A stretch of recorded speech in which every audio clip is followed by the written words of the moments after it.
Salut la compagnie, il ne fait pas bon d'être supporter du Paris Saint-Germain en ce moment, et je pense que même si j'ai essayé d'éviter, parce que je voulais pas tomber dans l'excès très rapidement, mais je pense qu'on peut commencer à envisager de parler de crise au Paris Saint-Germain. Parce que là, en dehors des résultats sportifs qu'on a depuis plusieurs semaines, à part la brève, la petite éclaircie avec le match face à Rennes, en dehors de ça, le PSG joue de façon assez catastrophique. Et autant, jusqu'à présent, je pouvais essayer de dire que c'était pas vraiment un problème, que les joueurs s'engageaient, mais qu'il y avait beaucoup de déchets, donc c'était un problème technique. Mais là, maintenant, en fait, j'ai l'impression, depuis quelques matchs, et déjà c'était le cas avec Arsenal, et même avant, que c'est un souci d'engagement. Parce que quand on voit le match qu'on a produit face à Nice, c'est tellement triste, c'est tellement désespérant. Alors oui, Nice est invaincu à domicile.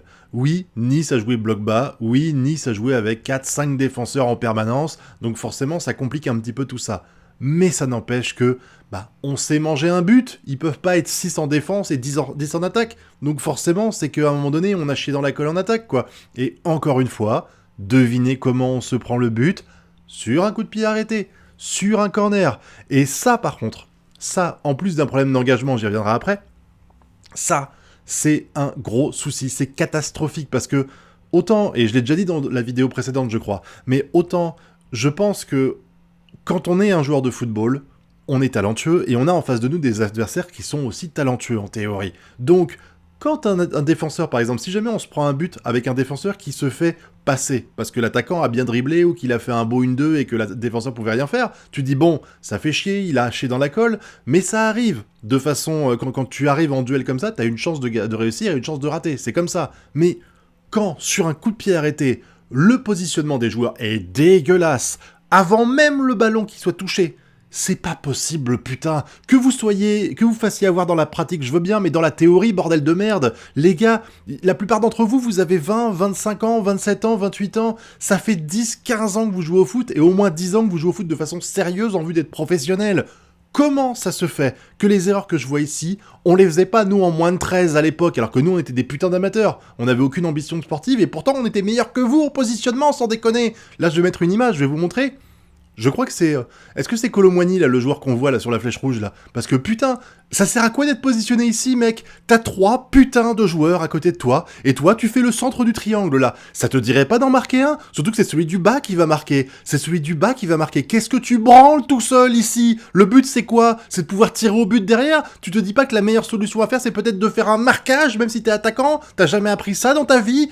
Je veux bien que tu sois attaquant, mais quand même, marquer un joueur, on te le fait en permanence. Tu pleures parce que tu pues la merde à cause de ça. Là, tu pourrais faire l'effort de le faire de ton côté, hein, plutôt que de te gratter les couilles. T'es là, t'es passif. Il a commencé à bouger quand le ballon il revient sur l'attaquant. Mais c'est trop tard, mon gars. C'est trop tard, fallait bouger ton fiac avant, bordel de merde. Après, je comprends, t'es pas sportif, c'est pas comme si tu faisais des entraînements tous les jours, hein. Putain, moi, ça me tue d'être aussi mauvais au football en étant professionnel. Vraiment, tactiquement, être mauvais comme ça, c'est une honte. Et qu'est-ce qu'on peut dire aussi des 2 flèches bleues là que j'ai mis là?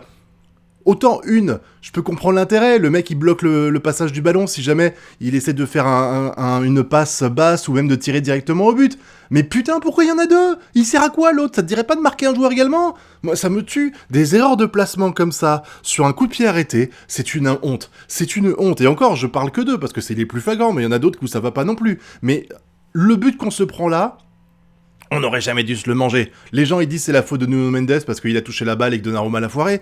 Et c'est vrai, mais normalement, ce joueur-là, il aurait jamais dû être seul. Donc il aurait jamais dû tirer au but. Encore une fois, c'est comme la semaine dernière avec, la dernière match avec Donnarumma, où les gens ils gueulent parce que Donnarumma a raté sa sortie. T'as un putain de joueur d'Arsenal qui fait 30 mètres sans avoir un seul joueur qui se fait face à lui. T'as pas un seul mec. Ils sont tous en train de reculer sans intervenir. Donc le mec il fait le terrain tout seul. C'est comme disait Luis Enrique, la balle n'aurait jamais dû arriver sur l'attaquant quand Donnarumma fait sa sortie. Donc il aurait jamais dû avoir ça. Et encore une fois, c'est pareil. Des erreurs techniques. Se faire avoir sur une erreur technique parce que t'as un joueur qui t'a dribblé.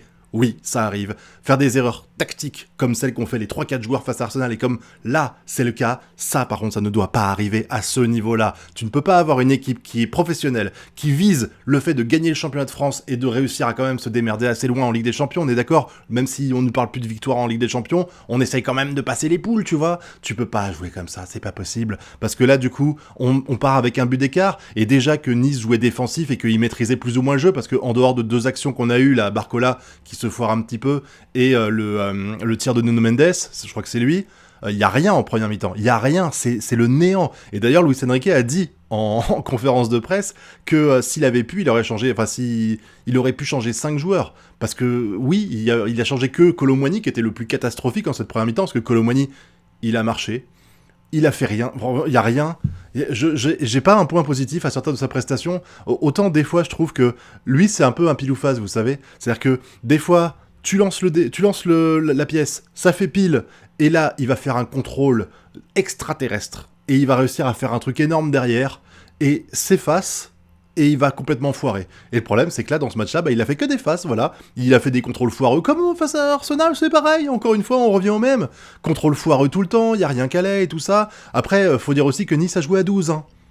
Nice a joué à 12, ils ont dû demander de l'aide du Real Madrid pour savoir comment faire pour avoir l'arbitre de ton côté. Mais quand tu vois la faute qui est faite, là, à la 30e minute de jeu, là, sur Hakimi, le mec, il pousse Hakimi, et il frappe le genou d'Hakimi. Putain, mais comment c'est possible que derrière l'arbitre il mette un jaune à Marquinhos et à Hakimi? On est là, on voit l'action, on se dit... Vraiment, mais je pense que c'est la réaction de toute personne rationnelle. On s'est tous dit, est-ce qu'il va lui mettre un jaune ou un rouge au gars? C'est la question qu'on se posait. Quand j'ai vu l'arbitre sortir le jaune et le mettre à Hakimi, je me suis dit, mais qu'est-ce qui se passe? Comment ça se fait? Comment c'est possible? C'est normal qu'Hakimi et Marquinhos gueulent, putain. L'arbitre, tu fais pas ton taf, mec. Tu fais pas ton taf. T'étonnes pas après qu'on te gueule dessus à un moment donné. Moi, si je fais pas bien mon boulot au travail, qu'est-ce que vous pensez qui se passe? Mon patron, il m'engueule. Hein, c'est normal. Bah là, c'est pareil, putain. T'es censé faire ton taf. Normalement, y a pas besoin de sortir un carton jaune sur Hakimi et sur Marquinhos parce que t'es censé travailler correctement en tant qu'arbitre de football, putain de merde. Moi, ça me tue, ça.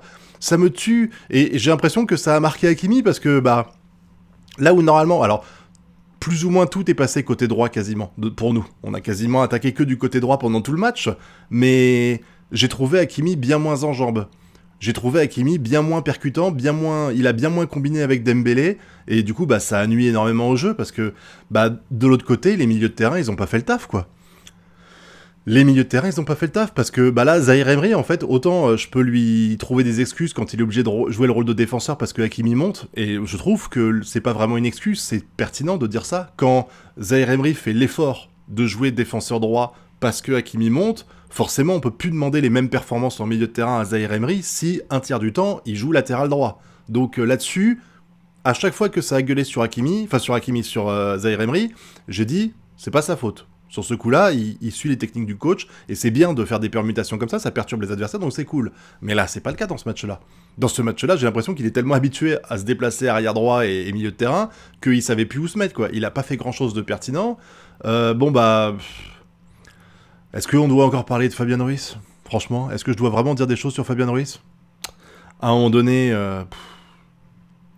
Lui, c'est pareil, c'est comme Kolo Muani, il a une pièce où pile il est bon, face il est mauvais, sauf que sur sa pièce, il y a 2 côtés pile. Franchement, c'est incroyable, la pièce avec 2 côtés face, elle est en Espagne. Je comprends pas ce joueur, je comprends pas comment ça se fait qu'il arrive pas à jouer. Je veux dire, Luis Enrique lui donne énormément de latitude, il lui pardonne énormément de choses, même là, à la mi-temps, c'est Zaïre, enfin pas à la mi-temps, mais plus tard dans le match, c'est Zaïre Emery qui sort et pas Ruiz, et Zaïre Emery a été mauvais, donc il méritait de sortir aussi, mais Ruiz, ça laisse traîner. On a des milieux de terrain qui sont censés nous permettre de faire de la différence, de permuter, de faire passer le ballon de la défense à l'attaque, et en fait la plupart du temps on fait des passes en retrait avec les milieux, on a l'impression qu'ils cavalent pas trop, il y a quasiment pas de passes en profondeur, il y avait rien dans ce match en fait. Il y avait quasiment rien dans ce match du côté des milieux de terrain, encore une fois, et c'est super triste quoi. Ce que je vous dis, l'engagement, la volonté, il est là le problème. Il est là le souci. Qu'il y ait des déchets, qu'on rate des buts et tout ça, c'est frustrant. C'est frustrant quand on voit des passes qui se foirent et tout ça. Mais au moins, on se dit que les mecs, ils cavalent et ils tentent. Là, je peux même pas dire ça dans ce match-là. Je peux même pas le dire. J'ai vraiment l'impression que ils avaient abandonné. Ils étaient là, ils ont fait, on s'en fout, c'est contre Nice, c'est pas grave. C'est pas comme si Monaco, du coup, prenait 2 points d'avance.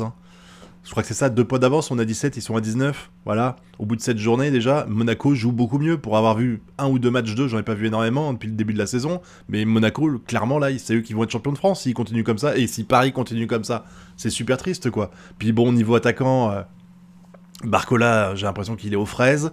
Là, ça allait pas du tout. Kolo Muani, bon bah, franchement, à un moment donné, faut arrêter de le mettre. Hein.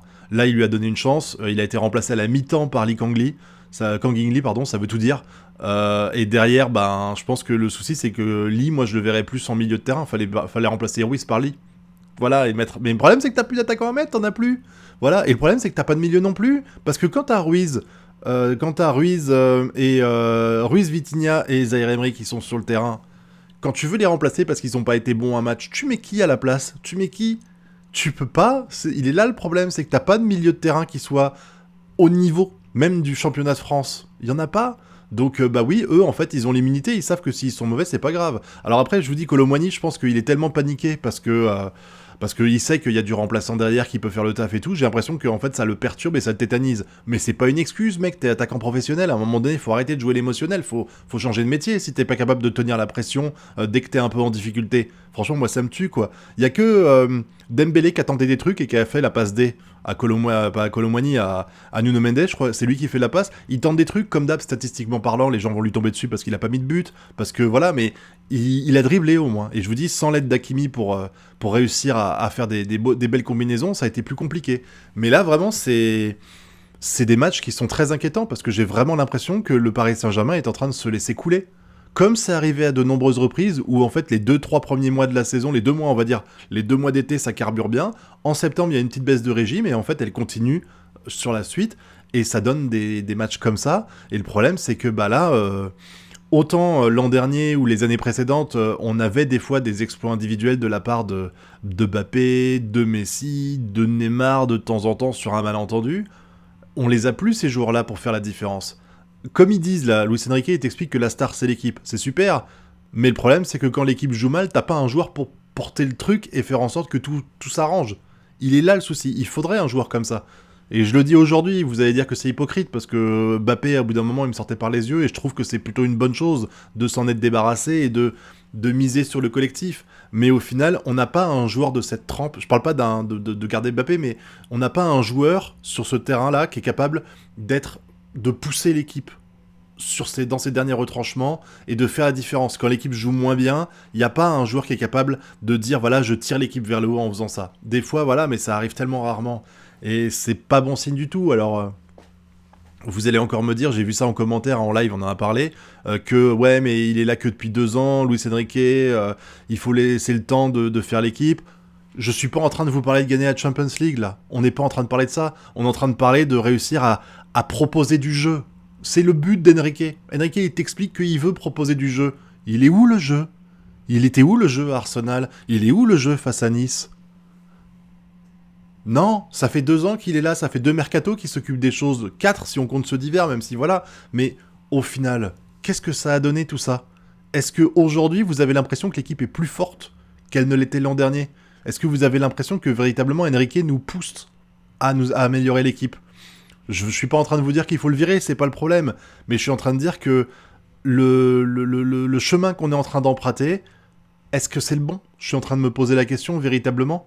Est-ce que la ligne de conduite qui est en train de suivre les dirigeants, après le catastrophique passage... Pas qu'il est catastrophique, Mbappé, mais la catastrophe du fait qu'on a tout construit autour de lui et que finalement, quand il part, on est là, on dit « bah merde, on n'a plus rien ». Est-ce qu'on est en train de prendre la bonne solution actuellement? De faire complètement l'opposé, de plus vouloir de stars véritablement dans l'équipe et de se retrouver dans une situation où en fait...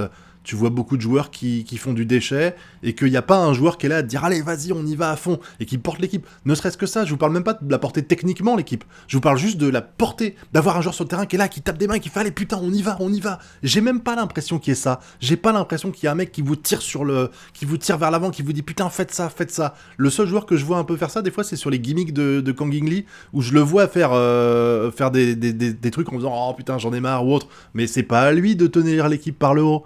Hein, c'est à des joueurs comme Dembélé, c'est à des joueurs comme Marquinhos, et j'ai vraiment pas l'impression qu'ils le font actuellement, ou Hakimi, mais j'ai vraiment pas l'impression qu'ils le font. De toute façon, Marquinhos s'est plutôt correctement démerdé, mais Hakimi, il était fantomatique ce soir.